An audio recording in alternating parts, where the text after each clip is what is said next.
Thank you, everyone. Thank you. Thank you. Judges Dupuy and Fernandez, members of the City Council, School Committee, and Board of Assessors, honored guests, citizens, and friends of New Bedford. When I came before you here 4 years ago, I said that New Bedford was poised for progress. We were a city ready to act on the potential that we all knew we had. So we set our sights high. We confronted our challenges, and we took action. In the years since, it has all paid off. Together, we have achieved unmistakable progress on multiple fronts. We have seen new jobs spring up across industries and our unemployment rate plummet. We halted the long slide in our schools, where the dropout rate is now the lowest it's been in 15 years, and test scores are climbing faster than in recent memory. Because of our sound financial management, the city's bond rating is the highest in its modern history. Violent crime dropped 14% last year, and thanks to intensified code enforcement, absentee landlords are finally cleaning up their properties. Our port is expanding with more cargo, a new ferry service to Nantucket, a new marine terminal, and continued dominance in the fishing industry. And the physical appearance of our city is changing, with 3 new parks, over 1,500 new trees, and a glorious new harbor walk. We've doubled recycling and have become widely seen as a national leader in renewable energy and energy efficiency, and we legitimately and very quickly have become one of the greenest cities in America. In 4 short years, we have gone from a city poised for progress to a city with momentum. Together, we should take heart in what we've achieved. For so long, our city has slumped, and many have come to believe that that was just a permanent state of affairs, that it would always be so. But together, we have proven that decline is not inevitable. We have made things better because we believe that they could be better and have been willing to work for it. But now is not the time to take a bow. Our work is hardly done. Make no mistake about it, the challenges before us today are significant and complicated. Our schools still have a ways to go.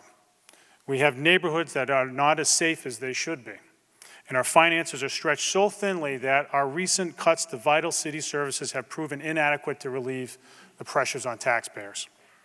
There's no bucket of federal or state money that will fix things for us. It just simply doesn't exist.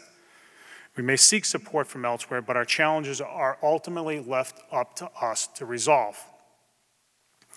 But that is no different than it's ever been. Each generation has to make its own choices about where it's going. Recently, we've been treated to a number of new and interesting perspectives on New Bedford's history. They have come from film productions like that from the local film group Real Serious, and even less directly from the Ron Howard movie In the Heart of the City, as well as national magazines like this week's issue of The Economist.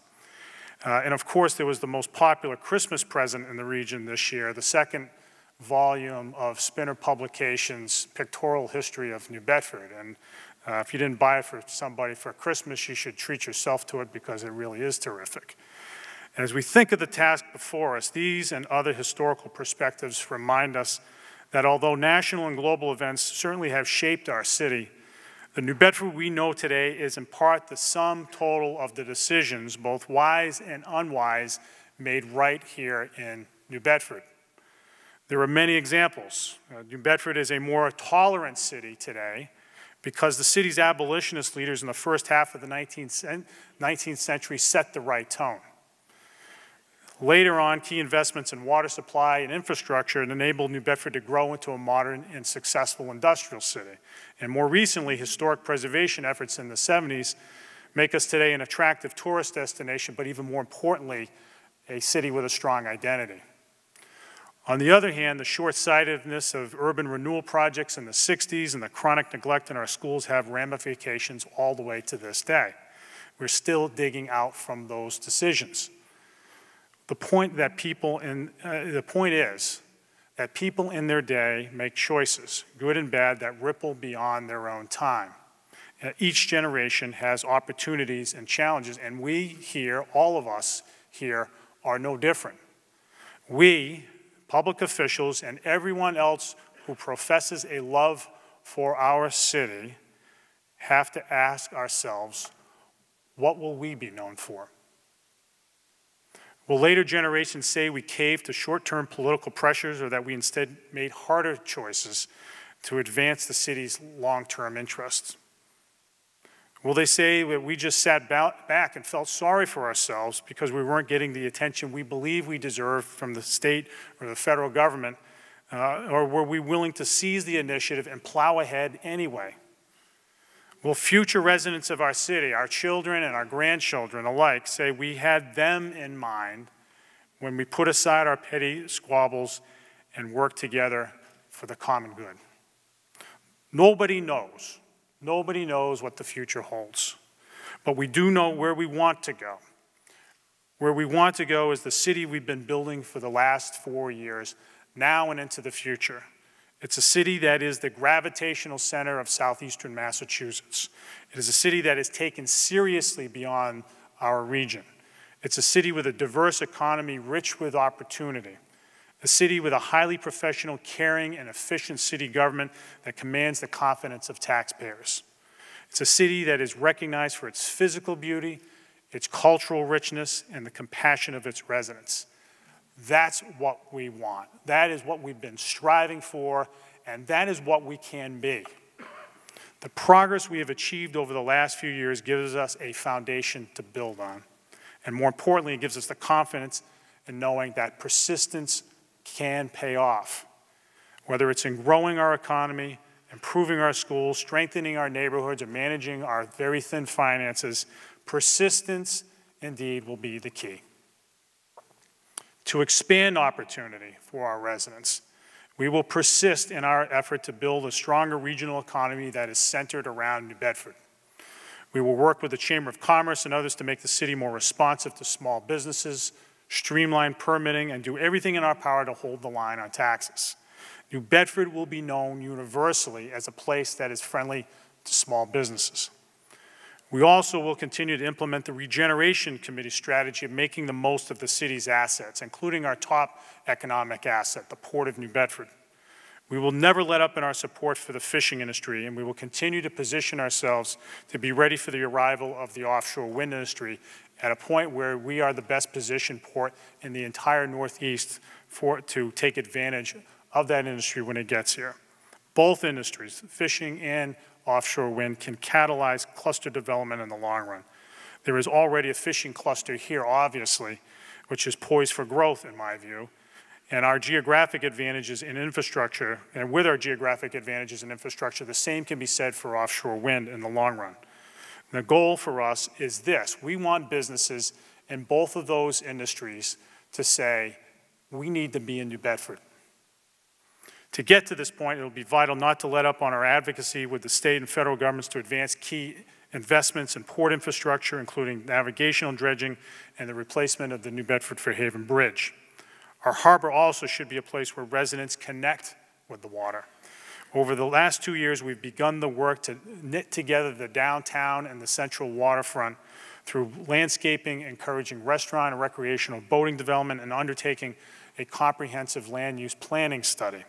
In the years ahead, we will accelerate this work so that we can enjoy a truly dynamic central waterfront that complements our working port and downtown alike, that for the first time in a half century is no longer landlocked. And there is no reason that New Bedford can't have places to dine and shop on the water and still have a successful industrial port. Every major industrial port in America can do it, and so can we. All of this is only part of the effort to create opportunity in our community. To be successful, a city must also create pathways for its residents to reach their full potential. More than anything else, that means we must offer our city's children a public school education that enables them to thrive as adults. Our schools have come a long way in the last 4 years. The days when hiring was based on whom you knew and when the needs of adults were put before those of children, are long in the rearview mirror. We have a school system now that is clear in its academic goals, manages taxpayer dollars reliably, and has raised the standard by which we judge academic success. We have 2 new schools underway, new technology upgrades, new textbooks for the first time in years, and new ways of instructing second language and special ed learners. And perhaps most importantly, the school system now holds itself accountable. Just like in the private sector, everyone in the system is expected to perform, and evaluations these days are very real. Everyone must do their job and do it well. That's the baseline. The profound changes in our schools have been difficult, but absolutely necessary given where we were 4 years ago. We knew this wasn't going to be an overnight exercise, but it's clear now that the hard work of reform is taking hold. The acceleration of test scores and the falling dropout rate are themselves encouraging, but so is the reaction of the State Department of Elementary and Secondary Education, which was threatening to take over our schools back then and is now saying they were on the right track. But the biggest difference is the customer feedback. Surveys show that the overwhelming number of parents believe that the system is heading in the right direction. There is still an awful lot of work to do. What's needed is a persistent commitment to the new practices and systems in place. We can't tap the brakes on reform. It is working. That said, sustained improvement will only take root when those technical reforms are combined with a school culture that acknowledges and validates the hard work of teachers. People in every line of work should be expected to work hard. There's no substitute for hard work. But no one can be at their best if they feel constantly pushed. Pressure cooker work environments are prone to backfiring. Hard work and job satisfaction can coexist, and if our efforts in the schools are to succeed, they must. Improving the quality of life in our city will not be possible unless we keep our neighborhoods safe. Families in every neighborhood should be able to walk their dogs at night and let their kids play outside without thinking twice about it. These are basic requirements of neighborhood living. While most of our neighborhoods are safe and the rate of violent crime is falling, certain neighborhoods are not safe enough. Our work is cut out for us in those places and will require sustained effort. But we are up to the task. We will identify and pursue the individuals who commit repeated crimes and have yet to be brought to heel. We will work closely with DA Tom Quinn to see to it that such individuals are charged not in district court but in superior court, where more serious charges lead to real jail time. Removing dangerous people from the community is only part of the answer, though. Despite our success in ramping up code enforcement, many of the problems in our neighborhoods continue to stem from properties owned by unscrupulous landlords who run down their houses or let them be run down and recruit tenants from other cities without any regard to their criminal pasts. With recently passed enforcement measures, especially the problem property ordinance, we will have important tools to be able to hold landlords accountable for contributing to the disorder in our most troubled neighborhoods. We will make them treat their properties as they would their own homes. Our opiate task force, headed by our health director, Brenda Weiss, also will play an important role in helping addicts get the treatment they need before they commit crimes. We need that outreach, and that's a big part of the game plan. But the first order of business in the area of public safety is to ensure a smooth leadership transition in the police department. As you've heard twice already, and as I wrote down in my speech tonight, the same exact words, Chief Prevention's shoes will be hard to fill. And he played an integral role in the reduction of violence over the past year in our city and accomplished so much more over his time as our chief. We will hire nothing less than the best person for the job to carry on his work. All of our efforts, all of them, will depend on our ability to manage our finances. Our heightened bond rating reflects that we have been effective at it, but it has never been easy at all. We live in a time in which property tax revenue growth has been slow, and the growth of costs like pensions and health care, which are essentially outside the control of the city government, spiral upward. We have made significant cuts to city government, yet the pressure on taxpayers has increased. Reforms clearly need to happen at the state level. The state mandates an arbitration system to resolve labor disputes with fire and police departments that make it extremely difficult for cities to control the growth in salaries. Healthcare and pension eligibility, two other major areas of increasing costs, are subject largely to state control. The costs of underfunded state mandates like charter schools continue to go up. If the state is looking for ways to empower not just New Bedford, but every city outside of Greater Boston, it could do well by relieving them of these intractable cost pressures. But we can't wait for the state to act. We need to continue to make course corrections right now.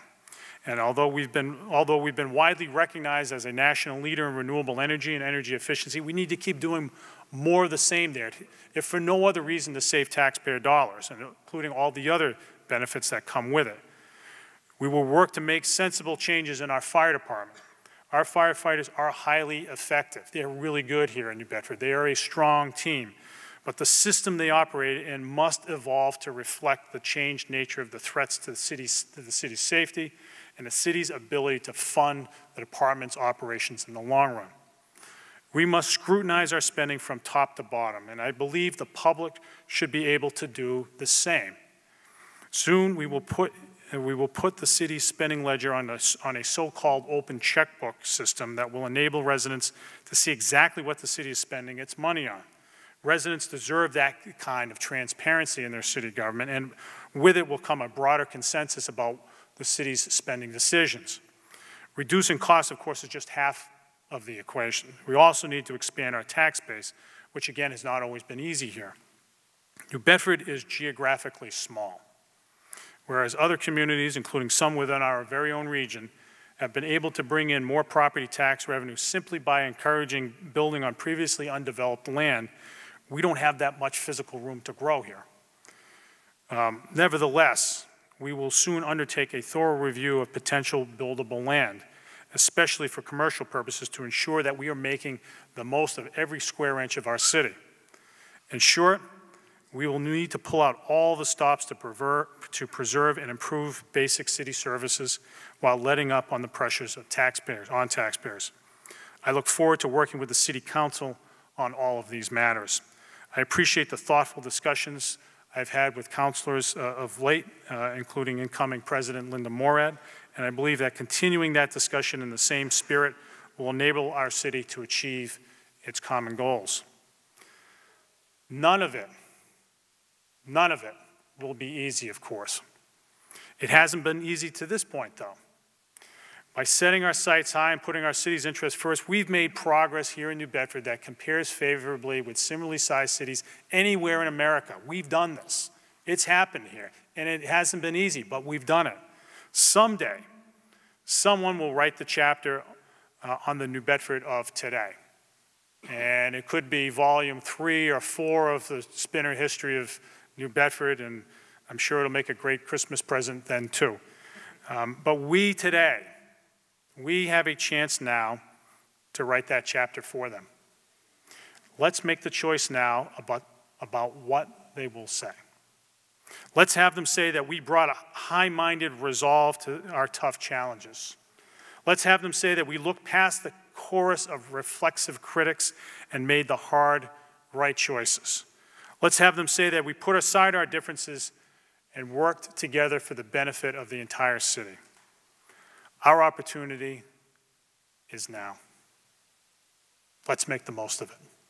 Thank you very much. God bless the city of New Bedford. Thanks, everybody.